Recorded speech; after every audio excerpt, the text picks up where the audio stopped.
大家好，欢迎来到我的频道。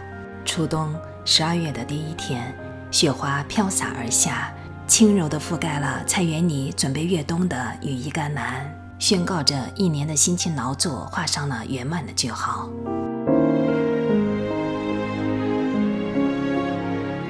辛勤耕作家庭菜园最美好的时刻，莫过于当收获的季节来临。这丰硕的果实是对所有劳动最好的诠释。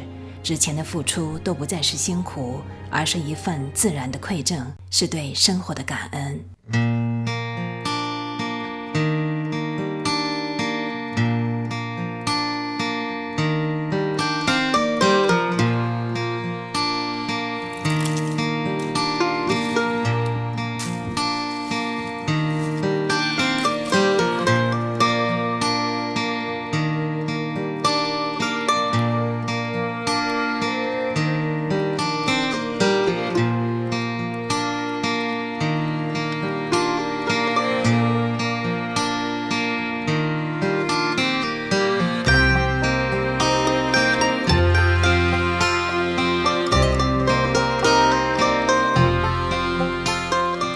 10月13日，第一个霜冬日就来了。和往年一样，我陆陆续续开始采收菜园里的秋菜。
和往年一样，采收之后整理菜园。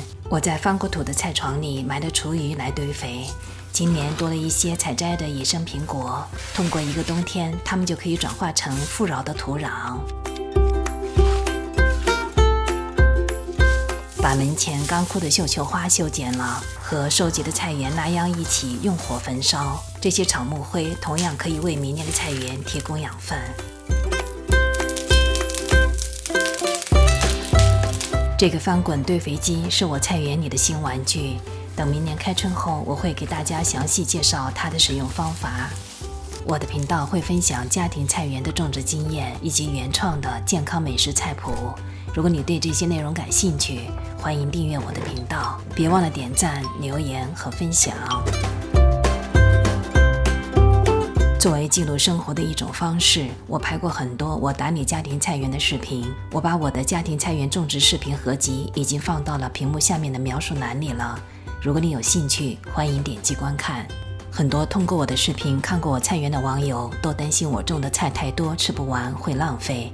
即便我们这里通常在无霜冻的气候条件下，蔬菜种植时间顶多只有半年左右，但经过4年打理家庭菜园经验的积累，我已经总结了完整的一套蔬菜储存方法，让我即便在冰天雪地的冬天，也可以享受自家菜园里收获的成果，为全家人提供丰盈的滋养。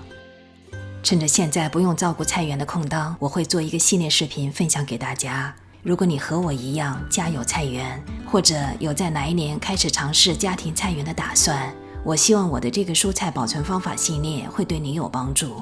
你可以参考我在视频里分享的经验，在明年开春育苗和播种的时候，能够提前更有计划、更有趣味的来规划种植蔬菜的品种和规模。我会分享番茄、芹菜、羽衣甘蓝、生菜、甜菜根、菠菜、萝卜、莴笋、豆类等一系列我的菜园里种植的蔬菜的保存方法及相关菜谱。我会把每一种蔬菜单独做一期视频，方便大家选择自己感兴趣的蔬菜品种。即便你没有自己种植蔬菜，在各种时令蔬菜丰收的季节，大家也有可能在超市用很低的价格购买到很多新鲜的蔬菜，同样也可以使用我介绍的方法储存起来。我特别希望大家和我一样，在这悄然而至的寒冷季节里，从储存的蔬菜中品味到大自然的馈赠，感受到土地的慷慨，也是对春天的期待和来年更加丰盈收获的畅想。我们下次见。